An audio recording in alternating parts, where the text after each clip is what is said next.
باب اذا حاضت فی شہر ثلاث حیض، کہ انسان کسی کے اگر ساتھ کسی عورت کو ایک مہینے میں کچھ 3 دفعہ کانٹریکٹ کرے، اس کا کیا چاہے ہوگا؟ کوئی لیگل کانٹریکٹ سائن کرے یا ویسے زبانی کلامی کوئی بات کرے کہ ہاں میں آپ سے کمٹمنٹ کرتا ہوں کہ اتنے گھنٹے آپ کے ساتھ کام کروں گا، اتنے مزدوری پر مثلا، یعنی اتنی ویجز ہوں گی.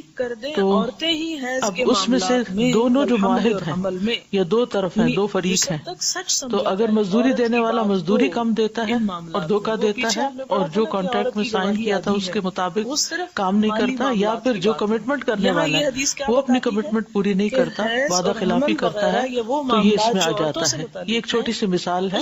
اسی طرح اور چیزیں بھی آتی ہیں کہ جس میں ہم دوسروں کے ساتھ وعدہ کر لیتے ہیں اور پھر اس وعدے کو پورا نہیں کرتے. تو بنیادی طور پر یہاں عہد شکنی کرنے والے کی رسوائی کی بات کی گئی ہے کہ وہاں جھنڈا لہرا کے کہا جائے گا حاضی غدرۃ فلاں بن فلاں، یہ فلاں بن فلاں یعنی فلاں جو فلاں کا بیٹا ہے، یعنی پوری طرح اس کی آئیڈینٹی کھول کے بتائی جائے گی کہ یہ اس کی غداری ہے یا اس کی عہد شکنی ہے. جس طرح دنیا میں کسی لشکر کے امیر کے پاس ایک جھنڈا ہوتا ہے اور اس سے پہچانا جاتا ہے. اگر آپ دیکھیں تو کبھی آپ نے مختلف پریڈز وغیرہ دیکھی ہوں گی یا اسکول کے کمپٹیشن دیکھے ہوں گے کہ ہر گروپ کا اپنا ایک جھنڈا ہوتا ہے، فلیگ ہوتا ہے جس سے وہ پہچانا جاتا ہے فلیگ کے کلر سے. ممالک کی بھی پہچان بعض اوقات جیسے کرنسی وغیرہ کی ہے تو اس کنٹری کا نام نہیں لکھتے بلکہ کیا کرتے ہیں جھنڈے کا سائن دے دیتے ہیں جس سے وہ ملک جو ہے وہ پہچانا جاتا ہے یا وہ لیگ پہچانی جاتی ہے یا وہ گروپ پہچانا جاتا ہے. تو اس سے یہ پتہ چلتا ہے کہ قیامت کے دن بھی جھنڈا لہرایا جائے گا. وہاں پر وہ جھنڈا عزت کی علامت نہیں ہوگا بلکہ اس کے دھوکے کی پہچان کے طور پر ہوگا اور اس کا اور اس کے باپ کا نام باقاعدہ لیا جائے گا. تو اس سے یہ بات پتہ چلتی ہے کہ کسی کے ساتھ عہد کر کے توڑنا جو ہے، کمٹمنٹ کر کے پھر بغیر بتائے بغیر کسی عذر کے پیش کیے اس کو نہ نبھانا یہ حرام ہے.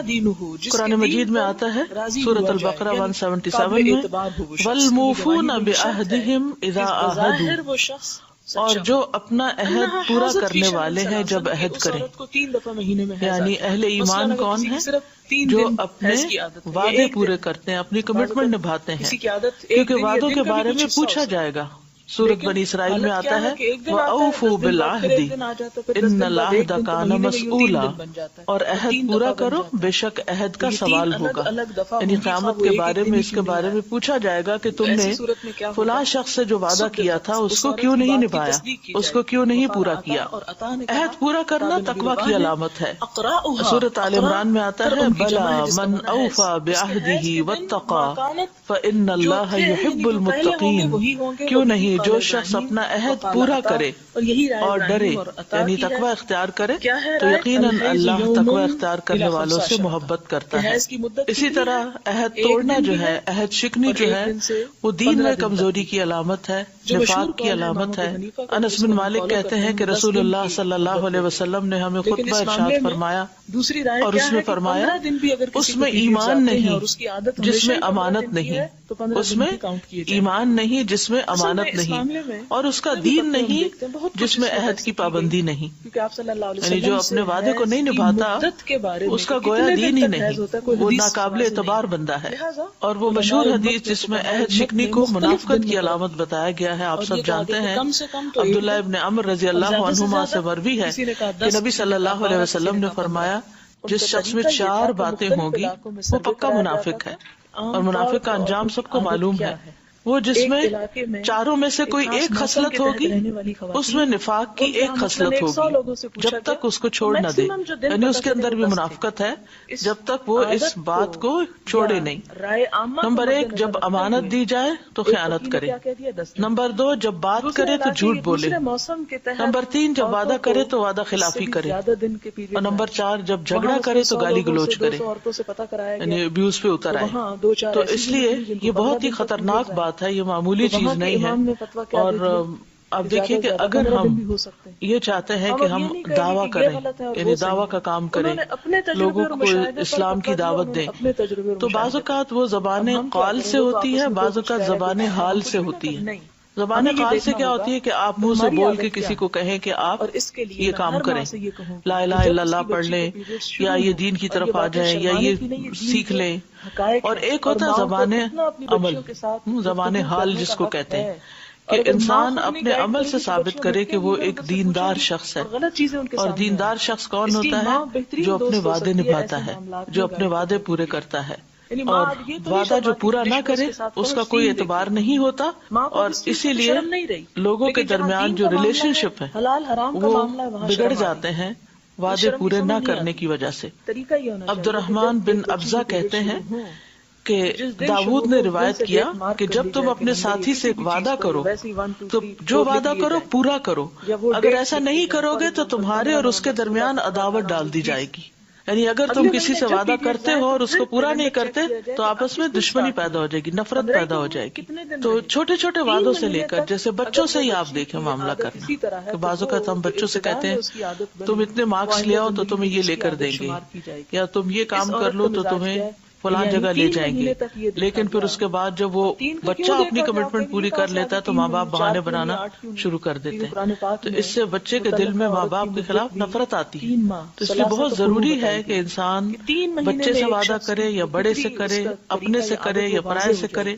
کیونکہ بعض لوگ کہتے ہیں تو گھر کی بات ہے نا، خیر ہے، پھر کیا ہوا. بعض اوقات کوئی جینوئن ریزن ہوتی ہے کوئی کمٹمنٹ پوری نہ کرنے کی، لیکن بہت دفعہ ایسا بھی ہوتا ہے کہ بے وجہ ہی صرف سستی کے مارے، غفلت کی وجہ سے، دوسرے کو غیر اہم سمجھتے ہوئے کہ اس نے میرا کیا بگاڑ لینا، تو انسان اپنی کمٹمنٹ نہیں نبھاتا. لیکن یاد رکھیے کمٹمنٹ آپ کسی سے بھی کریں، بڑے سے کریں چھوٹے سے کریں، وہ سب اسی کے اندر آ جاتا ہے. تو اس کو پورا کرنا ضروری ہے. وعدہ یہ ہے کہ آپ کسی کے ساتھ کمٹمنٹ کرتے کہ میں آپ کو اتنے دن میں یہ چیز تیار کر کے دے دوں گا، میں فلاں وقت آپ سے ملنے کے لیے آؤں گا، میں فلاں چیز آپ کے لیے کر دوں گا، آپ فکر نہ کریں. مثلاً آپ کو کوئی کہتا ہے کہ مجھے یہ چیز خرید کے لا دو تو آپ کہتے ہیں بالکل بے فکر ہو جاؤ. جیسے بعض اوقات ہسبینڈز کرتے ہیں، وہ کیا کرتے ہیں، وائف کہتی ہے کہ آج شام آپ کو یہ اور یہ اور یہ چیز لے کر آنی ہے گھر میں، اور پھر کیونکہ کھانا اسی سے پکنا ہے یا بچوں کو اسی سے کھلانا ہے یا اور کئی چیزیں ہوتی ہیں، اور وہ سمپلی آ کے کہہ دیں مجھے بھول گیا تھا، میں تھکا ہوا تھا. وہ پھر پہلے سے بتا دینا چاہیے تاکہ کوئی اور آلٹرنیٹ ارینج کر لیا جائے. تو اس طرح کی چھوٹی چھوٹی چیزیں جو ہیں ہم ذاتی زندگی میں ان کو اہمیت نہیں دیتے. اسٹوڈینٹس کا وعدہ نہیں ہوتا، لیکن جو ٹیچرز ہیں یا جو کسی جاب پر آتے ہیں، چاہے والنٹیئر ہی کیوں نہ ہو، انہوں نے جو کمٹمنٹ کی ہوتی ہے وہ وعدہ ہوتا ہے. وہ اگر ریٹن کانٹریکٹ سائن کرتے ہیں یا زبانی بھی بات کرتے ہیں، اسی طرح دو قوموں کے درمیان معاہدہ ہوتا ہے. اسی طرح جب کوئی شخص ممبر پارلیمنٹ الیکٹ ہوتا ہے تو اس وقت وہ ایک حلف لیا جاتا ہے اس سے. تو یہ ساری چیزیں اس وعدے میں آتی ہیں. بھی ہو سکتا ہے کہ انسان کسی کے ساتھ کچھ کانٹریکٹ کرے، چاہے کوئی لیگل کانٹریکٹ سائن کرے یا ویسے زبانی کلامی کوئی بات کرے کہ ہاں میں آپ سے کمٹمنٹ کرتا ہوں کہ اتنے گھنٹے آپ کے ساتھ کام کروں گا، اتنے مزدوری پر مثلاً، یعنی اتنی ویجز ہوں گی. تو اب اس میں سے دونوں جو معاہد ہیں یا دو طرف ہیں، دو فریق ہیں، تو اگر مزدوری دینے والا مزدوری کم دیتا ہے اور دھوکہ دیتا ہے اور جو کانٹریکٹ میں سائن کیا تھا اس کے مطابق کام نہیں کرتا، یا پھر جو کمٹمنٹ کرنے والا ہے وہ اپنی کمٹمنٹ پوری نہیں کرتا، وعدہ خلافی کرتا ہے، تو یہ اس میں آ جاتا ہے. ایک چھوٹی سی مثال ہے. اسی طرح اور چیزیں بھی آتی ہیں کہ جس میں ہم دوسروں کے ساتھ وعدہ کر لیتے ہیں اور پھر اس وعدے کو پورا نہیں کرتے. تو بنیادی طور پر یہاں عہد شکنی کرنے والے کی رسوائی کی بات کی گئی ہے کہ وہاں جھنڈا لہرا کے کہا جائے گا ہاذی غدرۃ فلاں بن فلاں، یہ فلاں بن فلاں یعنی فلاں جو فلاں کا بیٹا ہے، یعنی پوری طرح اس کی آئیڈینٹی کھول کے بتائی جائے گی کہ یہ اس کی غداری ہے یا اس کی عہد شکنی ہے. جس طرح دنیا میں کسی لشکر کے امیر کے پاس ایک جھنڈا ہوتا ہے اور اس سے وہ پہچانا جاتا ہے. اگر آپ دیکھیں تو کبھی آپ نے مختلف پریڈز وغیرہ دیکھی ہوں گی یا اسکول کے کمپٹیشن دیکھے ہوں گے کہ ہر گروپ کا اپنا ایک جھنڈا ہوتا ہے، فلیگ ہوتا ہے جس سے وہ پہچانا جاتا ہے. فلیگ کے کلر سے ممالک کی بھی پہچان بعض اوقات جیسے کرنسی وغیرہ کی ہے تو اس کنٹری کا نام نہیں لکھتے بلکہ کیا کرتے جھنڈے کا سائن دے دیتے ہیں جس سے وہ ملک جو ہے وہ پہچانا جاتا ہے، یا وہ لیگ پہچانی جاتی ہے، یا وہ گروپ پہچانا جاتا ہے. پھر اس میں تو اس سے یہ پتہ چلتا ہے کہ قیامت کے دن بھی جھنڈا لہرایا جائے گا. وہاں پر وہ جھنڈا عزت کی علامت نہیں ہوگا بلکہ اس کے دھوکے کی پہچان کے طور پر ہوگا، اور اس کا اور اس کے باپ کا نام باقاعدہ لیا جائے گا. تو اس سے یہ بات پتہ چلتی ہے کہ کسی کے ساتھ عہد کر کے توڑنا جو ہے، کمٹمنٹ کر کے پھر بغیر بتائے بغیر کسی عذر کے پیش کیے اس کو نہ نبھانا، یہ حرام ہے. قرآن مجید میں آتا ہے سورۃ البقرہ 177 میں، وَالْمُوفُونَ بِعَهْدِهِمْ إِذَا عَاهَدُوا، اور جو اپنا عہد پورا کرنے والے ہیں جب عہد کریں. یعنی اہل ایمان کون ہیں؟ جو اپنے وعدے پورے کرتے ہیں، اپنی